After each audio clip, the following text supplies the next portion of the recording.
tinibak na ang 5 pulis Maynila na sangkot sa umano'y rob out sa Sampaloc kahapon. Napatay kasi nila ang suspect sa holdapan matapos daw manlaban.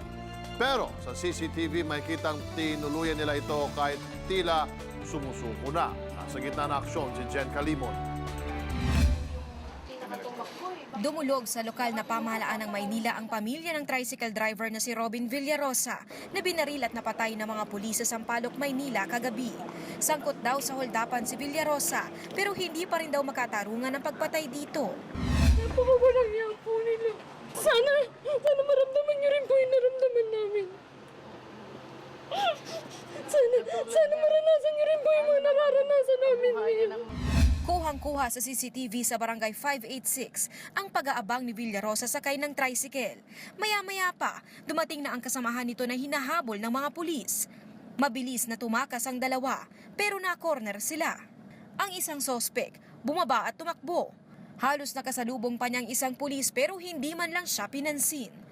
Habang ang driver na si Villarosa, makikitang nagtaas na ng kamay at tila lumuhod, pero pinagbabaril pa rin siya.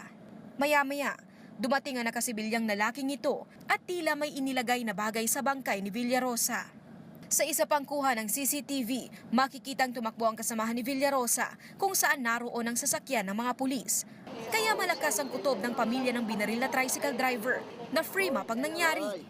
Siyempre po sobrang sakit, lalo na't may mga anak kaming maliliit pa, di ba? Lumantad sila, yung harapin nila, yung kasalanang nagawa nila, nang maramdaman din nila kung ano yung nararamdaman namin.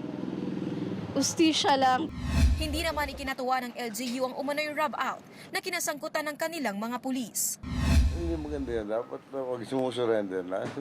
Kailangan maimbestigahan ng mabuti yung insidente nang sa ganon malaman natin kung sino nagkulang at kung meron bang nilabag na karapatang pantao yung ating mga alagad ng batas. Narelieve na sa pwesto ang 5 tauhan ng MPD na kasama sa naturang operasyon. Bumuo na rin ang task force para imbestigahan ang insidente. Umaaksyon, Jen Calimon, News 5. Be sure to come back. News 5 everywhere. Copyright 2015.